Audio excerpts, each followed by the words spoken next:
Ya udah gue tiap 3 hari tuh setiap hari motoin Chef Arnold.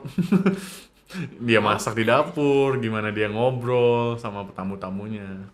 Tapi kalau chef itu kan waktunya biasanya Betul. Wah, gue itu foto hari pertama.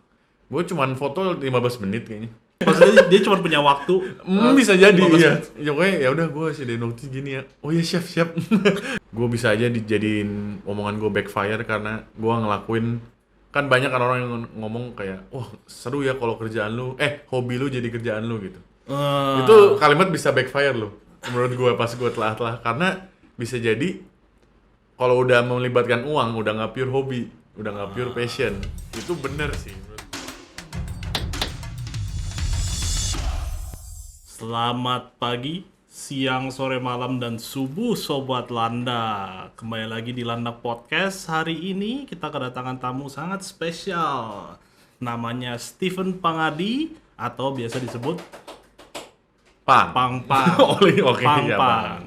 Tuh. Nah, dia ini bergerak di bidang fotografi ya. Betul. Bisa dicek juga Instagramnya, Waduh, ya. Mata Sipit Fotografi, bener kan? Betul. Betul. Betul. Nah, biasanya dia foto-foto makanan, Banyak makanan. wedding gitu Betul. ya, resto-resto dan lain sebagainya ya nggak cuman terbatas di makanan, wedding sama restoran. Nah, hari ini ya kita sebenarnya mau cari tahu nih dari sisi business owner fotografi itu apa aja sih yang sudah dilalui dan yang ide-ide menarik yang bisa didapat lah dari seorang fotografer gitu ya. Oh iya. Nah, nih sudah ada pertanyaan seperti biasa. Asik. Pertanyaan pertama. Oke. Bagaimana Pampang ini memulai karir sebagai pemilik bisnis fotografi dan apa yang mendorong Pampang memilih fokus industri-industri tadi? Kayak cuman makanan, fotografi ya, portrait fotografi sama restoran gitu ya. Ya jadi sebenarnya kalau mau di summary-in pengalaman hidup gue yang khususnya di bidang fotografi ini bisa purely itu bukan sesuatu yang gue rencanakan dari awal. Bukan sesuatu yang Bukan yang Oke. kayak gue pengen dari SMA gue pengen ini. Semuanya kayak memang ketemu aja gitu di tengah-tengah. Kayak gue awalnya itu kan mulai itu dari hobi sebenarnya foto itu. Jadi foto dari hobi dari kuliah terus lanjut udah sambil ngikut teman dulu pertama kali dia foto wedding gue ya pokoknya ikut aja kayak gue pengen tahu dong latar apa backgroundnya kalau dari orang nikah yang foto-fotoin itu gimana. Oh, tapi awal-awalnya tetap wedding berarti. Wedding awalnya wedding karena ya itu ngikut temen yang udah punya kerjaan di industrinya wedding. Jadi gue tuh mulai tuh dari ngangkat lampu, jadi asisten. Jadi kayak ini priwet nih di Lembang. Gue belum bisa foto tapi gue pengen tahu. Jadi yaudah, gue boleh ikut gak gitu? Ya sama aja lah kayak tugas protokoler lah, Iya. segala macam hal diambil kayak manajemen training, Bisa jadi betul. pindah-pindah aja Bener. semua divisi di Iya. caplok. Tapi memang niatannya memang pengen belajar dan pengen mendalami gitu. Jadi ya udah akhirnya singkat cerita akhirnya jadi ada kerjaan tapi masih freelance terus akhirnya udah lumayan nguasain lah. Tapi baru mulai terjun spesifik di F&B itu justru dari pandemi. Oke, paham. Ini juga lumayan apa ya? Kayak suatu yang juga gua belum pernah kebayang sama sekali sebenarnya. Jadi ceritanya tuh pas pandemi itu kan ya termasuk kerjaan gua yang harusnya wedding itu kan jadi mundur semua tuh. Iya betul. Antara ada yang cancel atau ada yang delay. Ya atau reschedule. Ya atau Delay. reschedule pun juga nggak ada kepastian kan. Karena ya itu semuanya ngalamin lah akhirnya di rumah doang. Nah waktu itu gua ngeliat satu campaign, ada satu fotografer yang gua follow Instagramnya. Dia itu tuh bikin campaign motoin bisnis UMKM di rumah. Oke. Nah itu kebanyakan fotonya makanan bisnisnya. Oh jadi apa namanya produknya dikirim. Produknya habis dikirim, itu kita foto. fotoin. Dan waktu itu gue ikut campaignnya tuh salah satu gue izin kayak, gue boleh ikutan nggak? Dan emang itu free.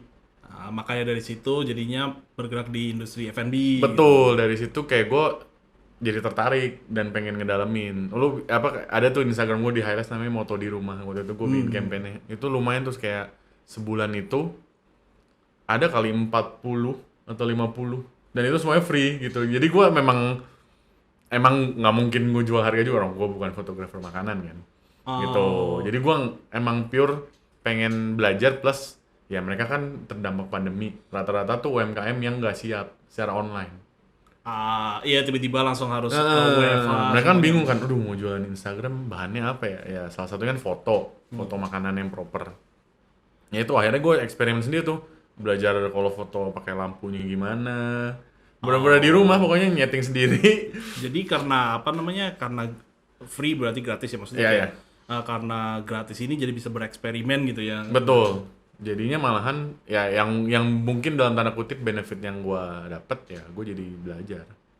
Oh iya betul. Belajar. Kalau di apa namanya bandingin gitu sampai sekarang mana yang lebih enak motonya, wedding atau makanan gitu. Menarik. Mana yang Kalau paling- gue sejujurnya ya dua-duanya ada yang gue enjoy ada yang enggak. Tapi kalau gue sejujurnya lebih suka motoin sesuatu yang natural. Jadi kayak orang pun gue jujur lebih demen mungkin orang kali ya, fotoin orang dalam tanda kutip itu misalnya nggak harus wedding ya. Misalnya family, bahkan event pun bisa gitu. Kadang gue bisa dapat sesuatu yang gue nggak expect gitu loh. Kalau kayak makanan kan lu foto sesuatu yang lu udah planning. Nah, baru mau gua nanya soalnya kan makanan juga natural ya. Bener, bener. Tapi ada juga yang nggak natural. Oh iya betul. Maksudnya Iya, yang iya, artificial gitulah. Ya itu kan beda-beda tuh. Jadi ya gue ngeliatnya kayak ini kan sesuatu yang udah di staging, lu udah planning. Hari ini fotonya kanannya ini, angle-nya ada referensinya. Hmm. Tapi kalau kayak wedding, lu mau udah planningin segimanapun di kepala lu, mau udah lu sering, oh gue setiap kali foto wedding tahu kok urutan-urutannya. Tapi tetap ada hal yang berbeda gitu kayak, lu bisa ya tiba-tiba pasangannya lupa sesuatu, ekspresinya lu dapet. Si pasangannya sedih, lu bisa dapet gitu. Lu nggak bisa expect dan lu dilatih untuk siap nge-capture itu. Ya memang ya fotografernya sulit. Wedding maksudnya kayak setiap momen gitu ya. Memang ya walaupun nanti juga nggak di upload Iya, sama betul. kliennya, tapi ya bagi kliennya sendiri foto-foto ini jadi berharga gitu kan di ya mau disimpan Iya, folder atau betul. apa. Even buat gue sih, buat gue yang motoin juga berharga memorinya. Kayak, oh, gue ada di momen misalnya paling bahagia dia, gue bisa capture itu gitu. Itu buat gue juga lumayan jadi sesuatu yang berharga sih. Kalau sampai sekarang nih, Hmm. tantangan apa sih yang ya cukup challenging ya, tantangannya challenging ya. Tapi tantangan yang besar lah saat meng-capture momen-momen wedding atau pas fotografi di restoran atau fotografi F&B di luar COVID ya tadi. Iya. Kalau Itu COVID kayaknya mungkin semuanya. karena Tantangan memang satu dunia. semuanya menantang. Iya. Kalau wedding sih sejauh ini mungkin ya itu balik lagi karena unpredictable ya lu bisa dapet momen yang indah banget atau yang zonk banget gitu. Contohnya yang zoom Contohnya banget zonk tuh. misalnya di hari itu taruhlah salah satu vendor misalnya yang kayak gaunnya gitu nggak sesuai yang apa yang diharapin sama bride-nya. Oke. Bisa marah.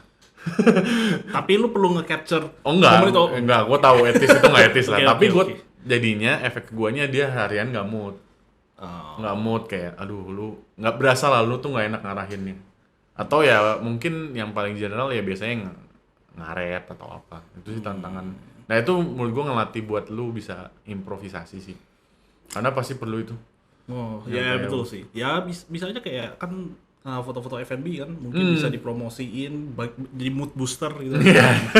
Iya bener. Kalau F&B tantangannya mungkin lebih ke biasanya tergantung klien lu gimana. Kalau ada banyak klien yang memang dia itu terbatas ininya secara sumber daya manusianya, sumber daya materinya.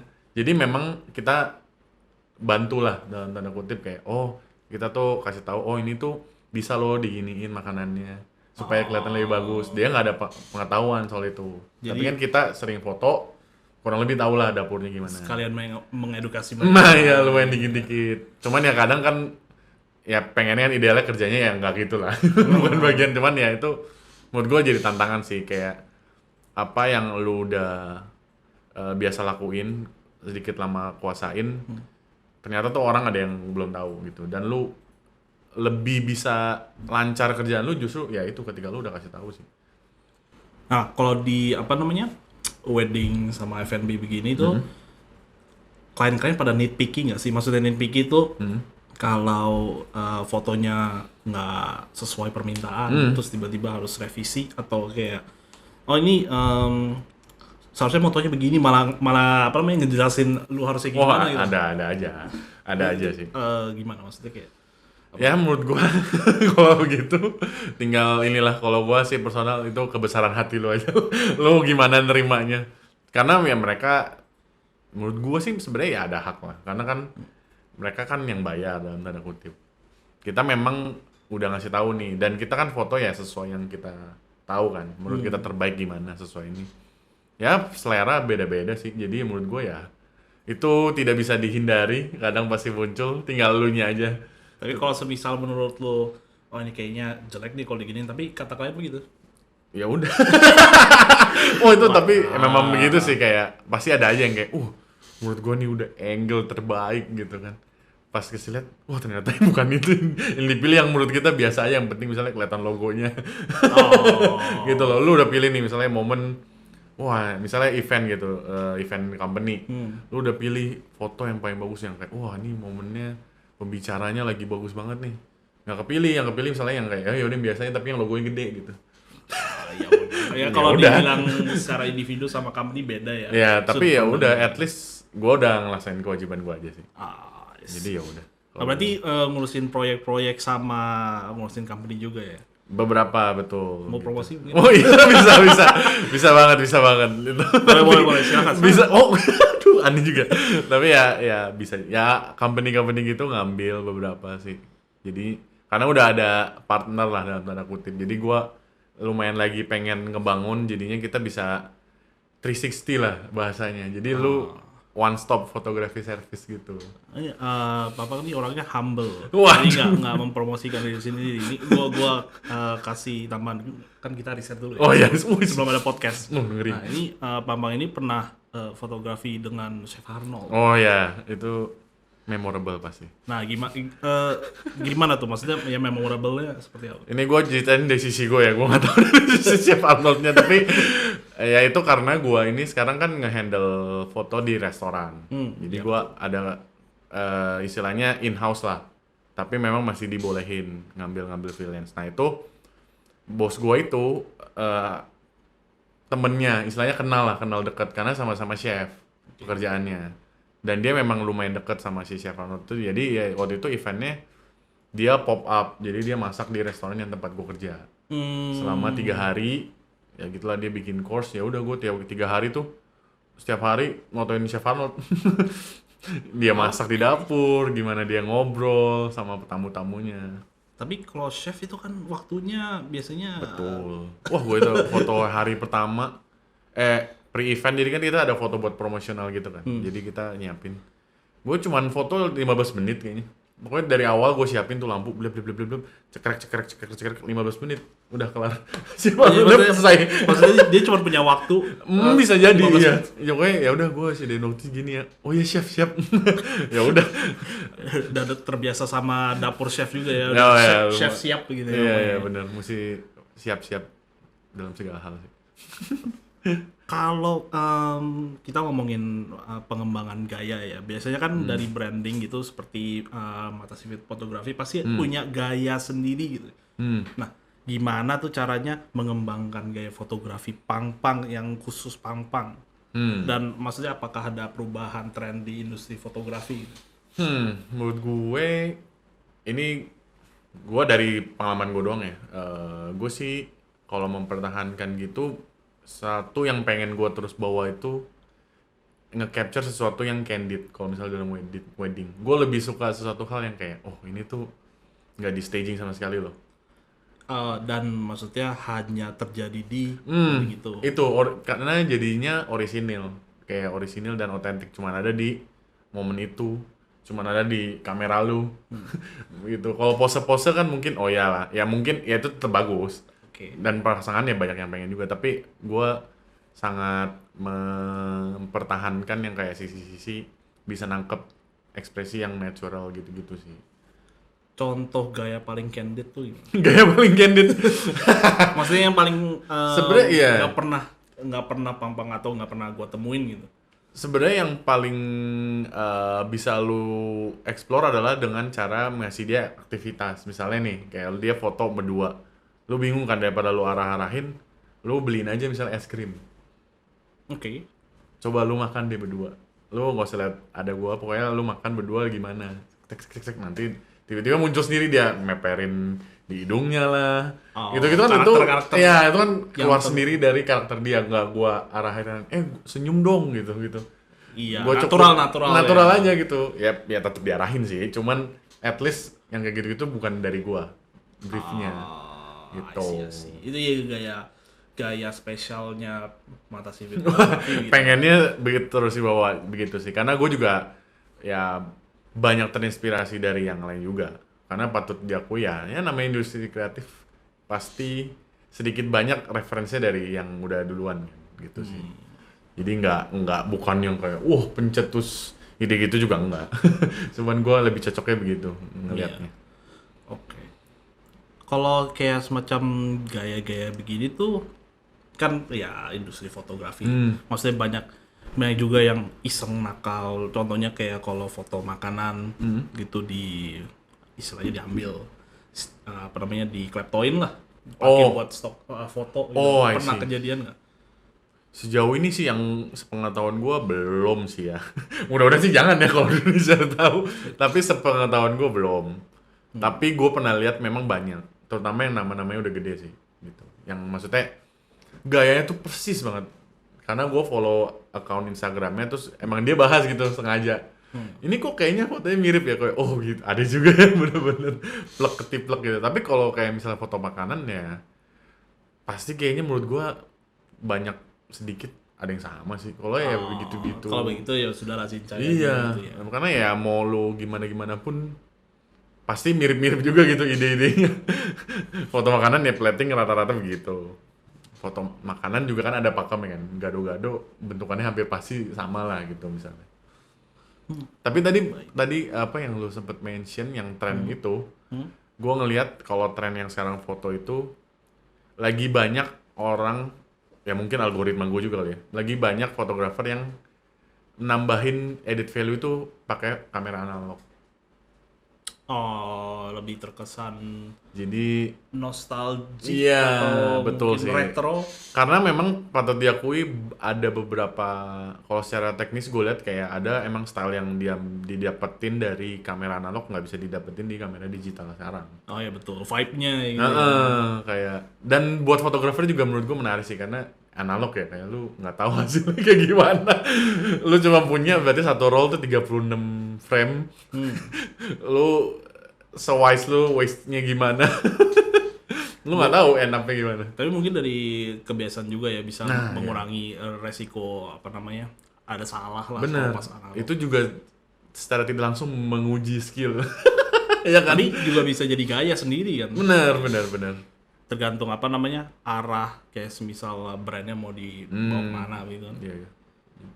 Nah pertanyaan selanjutnya, dalam ngedit sama motret gitu, ada pendekatan khusus nggak selain tadi yang ngasih es krim ya? Iya. Kalau gue pernah ngobrol ini, gue ngebahas waktu itu foto makanan. Foto makanan kan kalau lu pasti pernah lah beli di brand-brand yang gede banget lah. Yang lu dapet makanannya beda jauh sama fotonya. Pasti ada dong. Ya, gue pun ngalamin gitu. Contohnya kayak burger gitu ya. Iya. Gue nggak ngomong brand. Oh iya burger. Ntar gue susah sendiri. Sandwich. Gitu. Apapun itu.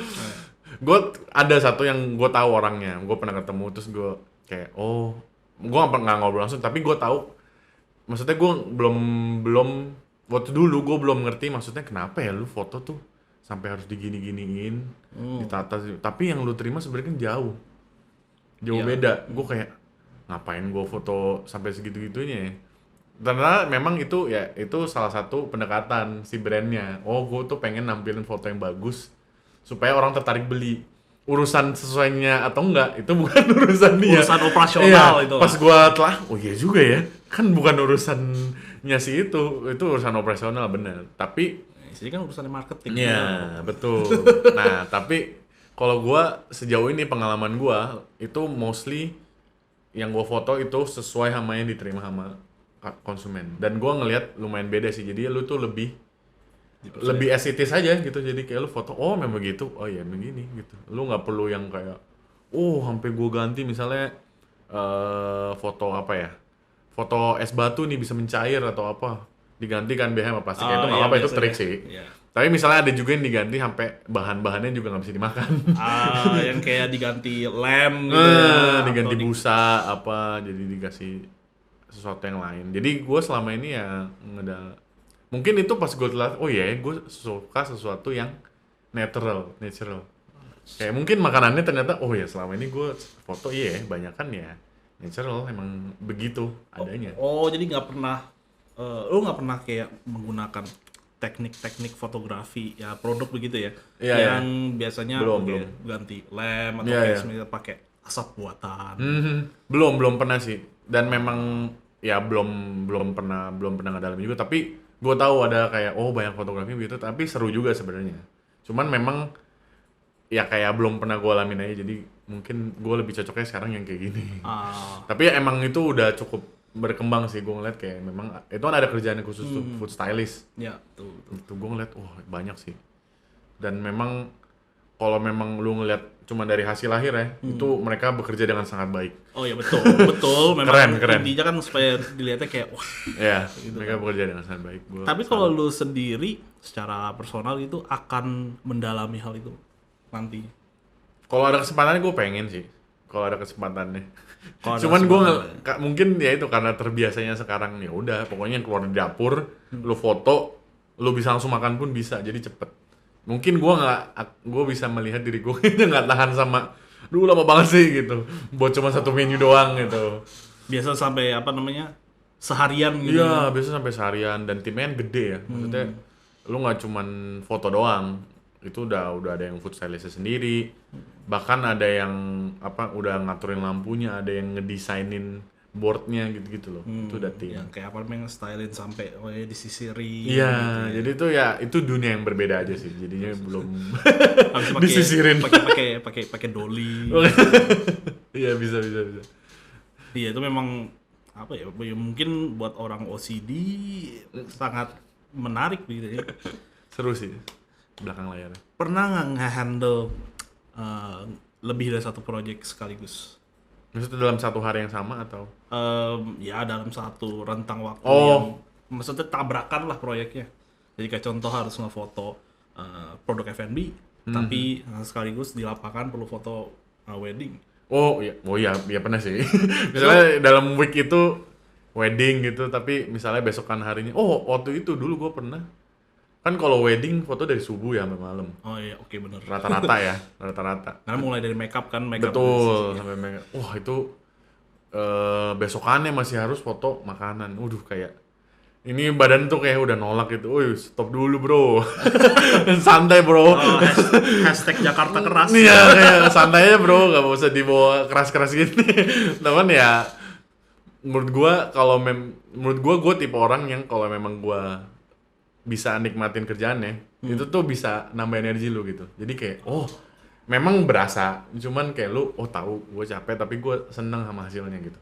Itu menurut gue jadi bahan bakar lah. Ada cara-cara lain yang yang biasa lu gunain nggak buat nge-manage hal ini? Selain harus passionate ya?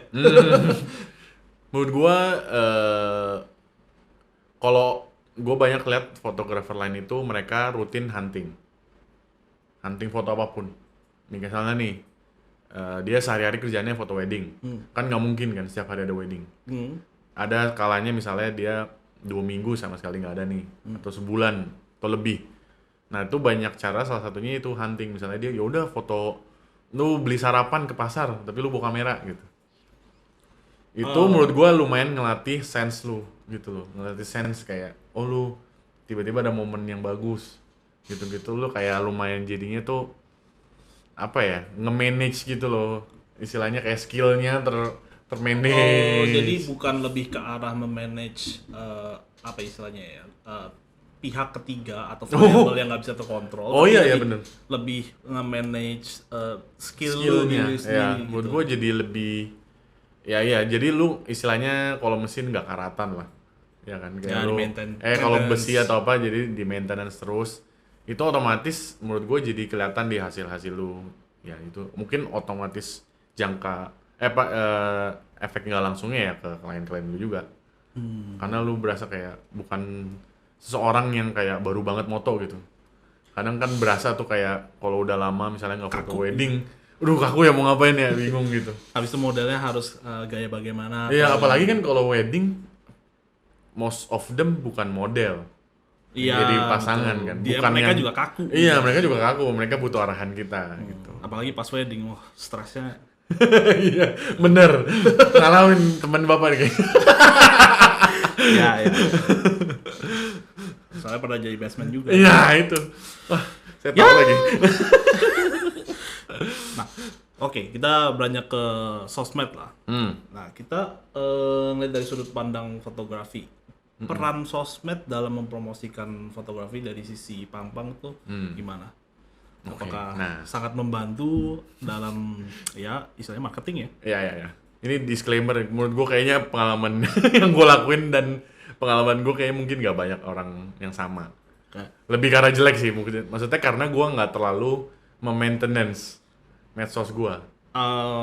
Yang anticipate itu karena gue sejauh ini pengalaman gue justru banyakkan dari koneksi. Gue kebanyakan nggak nge-reach out orang-orang buat ini loh gue tawarin produk gue. Nah itu gue justru jarang. Gue cuman pernah sekali pasang ads. Itu udah lama gitu ya. Di Instagram di gitu. Instagram ya. Kan orang-orang rajin kan yang itu pasang ads. Bagus sih sebenarnya, memang itu strategi kan. Cuman ya itu, sepengalaman gue sekarang, strategi marketing yang terbaik adalah dari mulut ke mulut. Rekomendasi ke orang. Word of mouth maksudnya yang paling efektif untuk ya buat Pang-Pang sekarang. Jadi, tapi menurut gue memang ya bagusnya lo memaintenance sih. Jadi sekarang kan orang-orang itu bisa ngelihat portofolio lu dalam tanda kutip ya di medsos lu. Lu bisa ngasih showcase lah. Nah, jadi maksudnya yang di Instagram Mata Sipit fotografi itu memang portofolio lah. Betul, jadi bisa juga dijadiin referensi portofolio. Nah, jadi buat referensi orang-orang yang mau melihat, mungkin sobat juga ada kebutuhan. Boleh. Ada kebutuhan wedding atau kayak ada F&B produk yang mau difoto.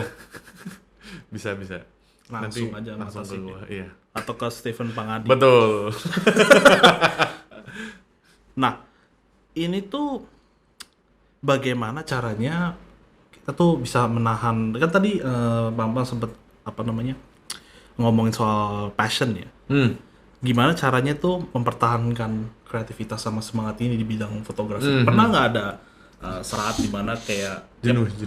seharusnya kayak mau di posisi mau karyawan kantoran ataupun freelancer gitu ya, ataupun business owner, pasti ada saat dimana kayak aduh, kenapa gue ngelakuin gitu. Betul. Contoh. Betul. Itu pertanyaan ini tuh filosofis. Buat apa saya di sini? Buat apa saya melakukan ini? Nah, gimana caranya apa istilahnya ya?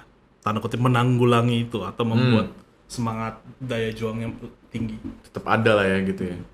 Itu pertanyaan menarik sih. Karena gue bisa aja dijadiin omongan gue backfire karena gue ngelakuin, kan banyak kan orang yang ngomong kayak, wah seru ya kalau kerjaan lu, hobi lu jadi kerjaan lu gitu. Itu kalimat bisa backfire lu menurut gue pas gue telah karena bisa jadi kalau udah melibatkan uang udah nggak pure hobi, udah nggak pure passion. Itu bener sih menurut gue. Tapi menurut gue secara mempertahankannya adalah sebenarnya mungkin yang lu bawa sehari-hari dalam kerjaan lu tuh bukan kayak kerjaannya. Misalnya gue passionnya di foto makanan, mungkin bukan itunya, tapi gue misalnya passion gue meng-capture hal-hal yang nggak terduga. Itu kan bisa di mana aja, nggak harus makanan, nggak harus wedding, event yang jurnalis, event apapun itu bisa. Dan menurut gue kalau yang kayak istilahnya value lah ya, value yang begitu yang lu bawa, event kerjaan lu bukan udah di bidang fotografi lagi, tetap masih bisa lu pertahankan. Jadi itu lu bisa ngebawa terus lah gitu istilahnya. Kayak ya itu mungkin gua awal-awal gitu misalnya hobinya ya misalnya foto apapun gitu. lama-kelamaan juga capek ya, maksudnya kayak kemana-mana bawa kamera Foto gitu terus, ya. Pasti ada lah momen jenuhnya, tapi ya itu kayak di setiap kayak kerjaan lu ada kesempatan buat apa, gue selalu pengen capture hal-hal yang begitu. Jadi gue tuh bisa ngeliat tuh dari hasilnya, gue inget nih momen itu, gue ngambil ini itu. Maksudnya fotografi tuh nggak itu aja gitu ya. Jadi lu tuh keinget even sama hasil yang lu hasilkan itu. Kalau itu tuh bisa ngedrive lu terus gitu loh dari hasilnya foto lu. Dari komentar yang pihak ketiga tadi ya. Memang orang-orang biasanya kayak kata temen gue, kebun tetangga lebih hijau. Wih, bener. Kadang-kadang ya memang apa ya, ada cara sendiri-sendiri lah. Memang subjektif ya, tergantung orang-orang gimana cara memanage soal jenuh ini gitu ya. Betul. Ya mungkin sobat bisa komentar juga gimana caranya, Asik. gimana Iya, caranya bisa. sobat-sobat menanggulangi rasa jenuh ini di bidang-bidang industri sobat gitu ya. Nah kita lanjut aja ya. Kalau dalam mengelola bisnis fotografi gitu ya, apa yang menurut Pampang merupakan kunci keberhasilan memahami klien? Kunci gue udah memahami klien. Betul. Menurut gue itu suatu hal yang lu nggak bisa langsung achieve. Jadinya Nggak bisa langsung achieve soalnya kan kayak tadi yang bilang revisi begitu. bener. Itu menurut gue by pengalaman sih. Lu mesti ketemu istilahnya ya klien yang dalam tanda kutip serese-resenya. Jadi lu tahu nih, gue udah pernah ngalamin banyak hal. Oh, jadi kayak bisa membuat SOP-nya begitu. Iya, jadi lama-kelamaan lu hatam nih. Oh, gue tahu nih klien yang kayak gini tuh arah-arahnya ke arah sini. Jadi lu tahu gimana cara bersikap, cara lu gimana nge-offer ke dia. Taruhlah misalnya contohnya, ya itu tadi yang kayak gue ceritain, lu banyak ketemu klien yang dia clueless sama bisnisnya. Tapi lu somehow dipercaya untuk ngefoto misalnya makanan taruhlah yang gue sering ketemuin. Ya lu jadi tahu nih, oh klien ini tuh tipenya yang harus dikasih tahu persis contohnya tuh kayak apa hasilnya. Dituntun gitu ya. Dituntun. Ini loh kak, makanannya nanti kita fotonya di sini, hasilnya kurang lebih begini. Tapi ada juga klien yang dia udah tahu maunya kayak gimana. Itu kalau menurut gue ya ada sisi lebih enaknya, jadi ya lu tinggal ngikut. Itu lebih karena perusahaan nggak yang langsung tahu atau memang Bisa nggak juga ada? sih, ada yang random. Emang nggak Perusahaan ada yang ini nggak tahu juga. Owner ada yang kalau ownernya langsung juga ada yang tahu, ada yang nggak tahu, gitu aja sih.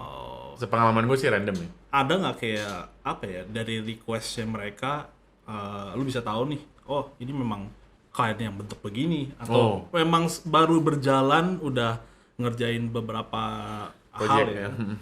Enggak, maksudnya berjalan di proyeknya. Oke. Habis itu lu foto-foto kasih hasil, baru dikasih tahu. Baru tahu klien begini. Oh iya bisa. Kalau sepengalaman gue kebanyakan memang mungkin banyakan yang mereka nggak tahu maunya kayak gimana. Jadi ketika tapi ya untungnya kebanyakan juga ya udah percaya aja. Gitu. Jadi ketika gue kasih hasil, oh ya bagus gitu. Karena awal-awal tadi kan word of mouth ya. Iya, Dan mungkin dari rekomendasi ya. ya. Gitu. Jadi ya gue mungkin ya pertanyaan-pertanyaan yang paling dasar aja sih, kayak ada nggak kak misalnya referensi yang kakak pengen fotonya, mau ini dibawa kemana? Atau misalnya sama sekali nggak ada kan gitu. Atau biasanya tuh kalau sebelum-sebelumnya fotonya kayak gimana, ada yang mau diubah nggak? Gitu-gitu sih. Jadinya ya udah lumayan kebaca dari awal. Tapi kalau di tengah-tengah, mungkin pengalaman gue kebanyakan kalau foto makanan tuh biasanya lu dari awal pengennya yang konsepnya kayak katalog menu gitu, pakai lampu, lu staging gimana. Tapi ternyata si kliennya demennya malah yang natural ya udah copot tuh lampu. Nggak usah dipakai nggak apa-apa. Udah di setting. Tapi tetap ya baru tahunya pas tengah-tengah. Tapi di tengah-tengah, pas dilihat kayak saya lebih suka deh yang natural gitu. Oh ya udah ikut. Baik. Asal durasinya masih cukup, tidak ngulang dari awal, ya udah. Tapi lu nggak pernah mempermasalahkan harga ya, misal dengan klien-klien yang apa namanya banyak maunya lah begitu. Tengah-tengah jalan. Kan baru tahu pas tengah jalan. Menurut gua kalau misalnya kayak gitu, ya emang kalau gua kan misalnya sekarang ini pengalaman ya, misalnya gua bawa lampu, misalnya gua masih bawa sendiri nih segalanya. Belum pernah nyoba yang pakai asisten proper gitu, jadi belum segede itulah. Terus gua foto ya bawa lampu misalnya kayak atau bawa props. Kalau memang selama itu gue punya ya gue bisa provide karena memang gue udah includein gitu. Tapi kalau udah di luar itu ya gue bilang gue nggak bisa. Atau kayak di luar jam lah gitu, gue biasanya ya udah menurut gue harus berani untuk mengekstra charge. Oke. Karena fair-fairan aja. Iya, lah, fair-fairan make sense. sih. Menurut gue kayak, lah kan lu nge-hire gue untuk fotoin lu. Lu dalam includean bayaran itu selain jasa ya waktu juga kan. Klien jasa. Menurut gue sih gitu sih. Menurut gue apalagi fotografer ya. Kan gue ngeliat tuh kayak gue main di medsos banyak tuh yang fotografer mungkin yang di luar Jakarta atau di Jakarta yang naruh harga gue tahu oh, anjir jauh sih. Jauh. Dan itu dia bisa di-hire buat seharian. Ya, oke. Dan ketika hasilnya gimana kayak kliennya ngoceh gitu gue. Wah. Ini Karena ya maksudnya ekspektasi udah tinggi, standar even dengan harga segitu gitu. Jadi menurut gue masih memang pasarnya kita itu masih terlalu luas gitu loh. Ada orang yang memang udah bisa nge-appreciate lah lu kerja kayak gini. Istilahnya kan kata-kata sekarang apa yang kayak aduh kerjaan foto doang berapa sih gitu kan. Itu mah HP juga bisa gitu. Oh, silakan. Silakan kalau gitu. Boleh gitu ya, di foto sendiri. pakai handphone aja. Cuman kan nggak cuma itunya yang lu provide apa yang lu bayar kan. Lu ngebayar misalnya pengalaman lu. Lu udah pernah nge-handle foto makanan jadi lu tahu lah lu lebih kerja lebih efektif daripada lu nge-hire misalnya lu tadi lah foto pakai handphone sendiri. Nggak sebegitunya gitu loh. Ya, dan bisa maksudnya selesai lebih cepat begitu kan. Iya, karena lu tahu apa yang lu mesti foto dan nggak perlu. Iya, jadi kayak bukan istilahnya intern baru masuk kantor gitu. Ya, bisa bilang bisa gitu juga sih. Wah, tadi kan udah ngomongin klien-klien, ya berarti ada ya, pernah mengalami. Ada nggak proyek yang sangat menantang gitu, yang mengubah jalan pikir? Dan ya pasti sumber-sumbernya dari klien-klien begini.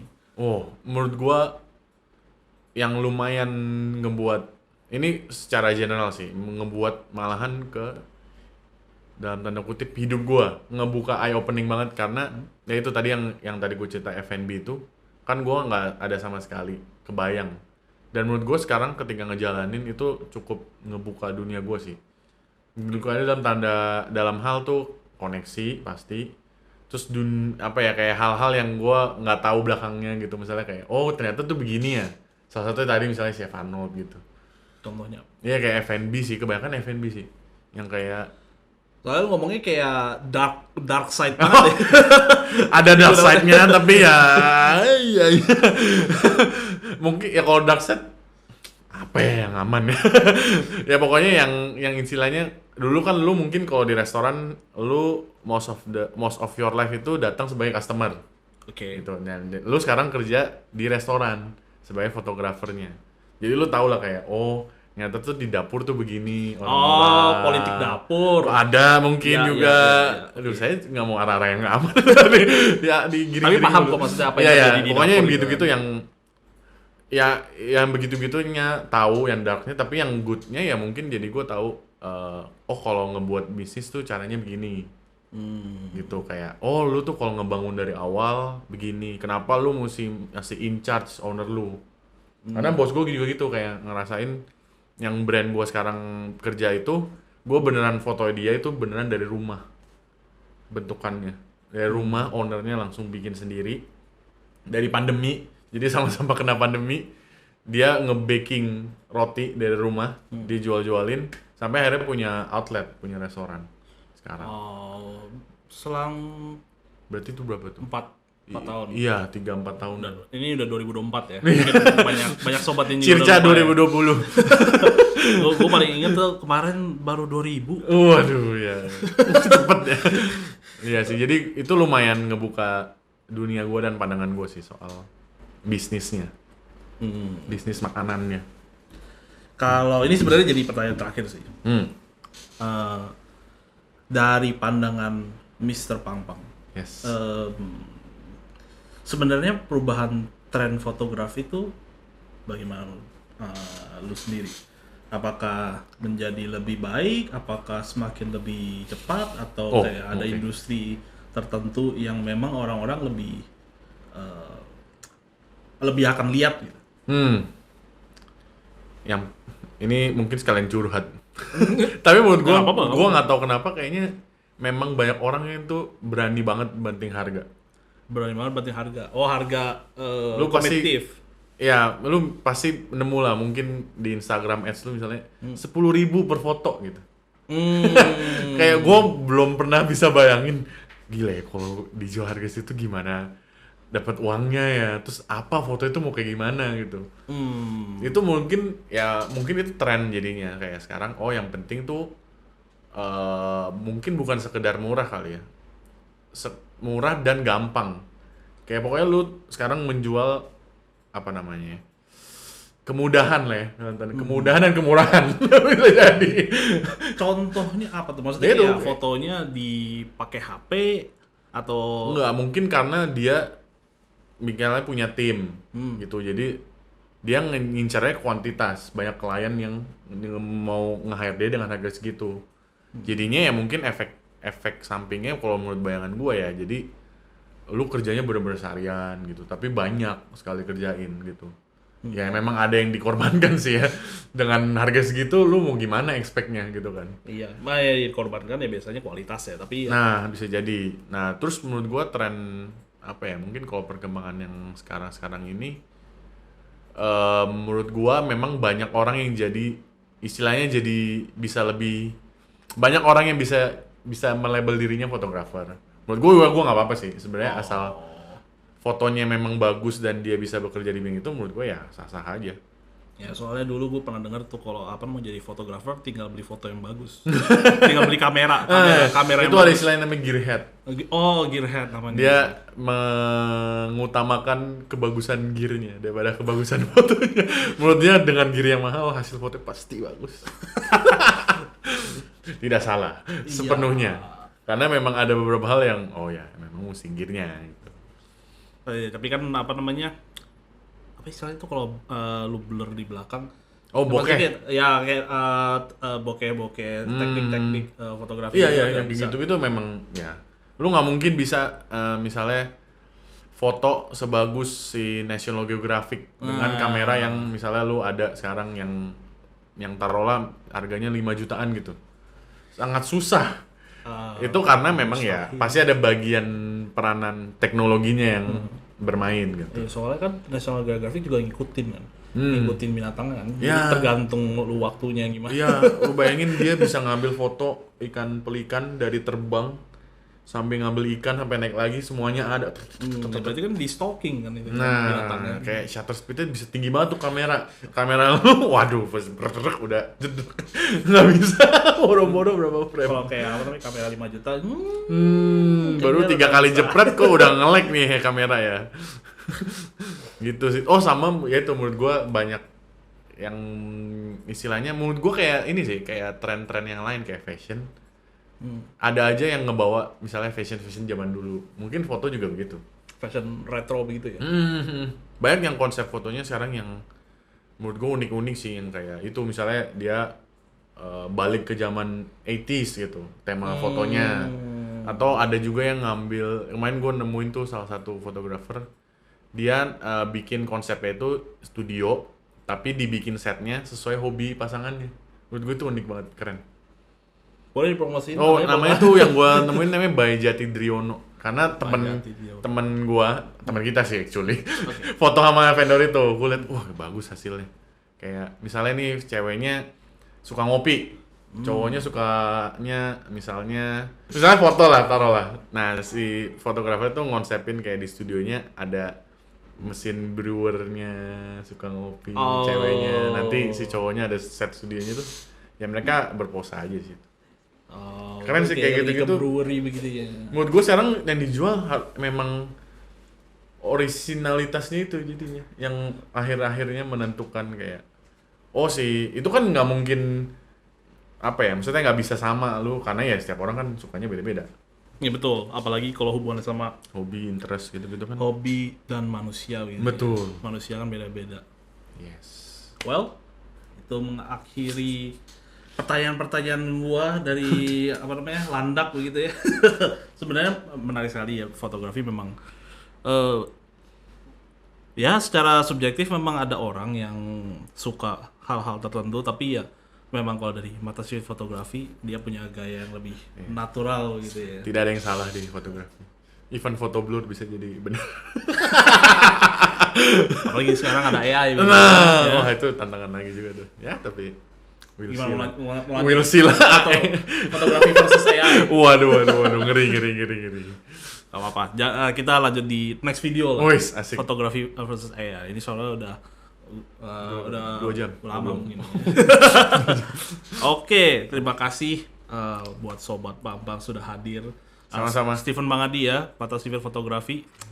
Pernah collab sama Chef Arnold. Aduh, oke dijual itu ya. Sip. Terima kasih juga sobat-sobat yang sudah mendengarkan atau menonton Landak Podcast. Bisa dicek Instagramnya Landak ya, Instagram, TikTok, X, Apa lagi? Facebook. Oh, ada. LinkedIn. Soalnya yang di belakang kamera tuh biasanya Ngurusin itu. nggak ngomongin soalnya sponsor. X ya. X betul dia betul. Nah, sebenarnya ada aneh sih ngomong X. Kenapa emang? Aneh aja gitu. Oh, lu kan biasanya kan nge-tweet kan. Oh, nge-X. Nge-X iya. Oh iya lumayan aneh sih ya. Terima kasih. Sampai jumpa di video podcast selanjutnya. Nah. Selamat pagi, siang, sore, malam. Subuh.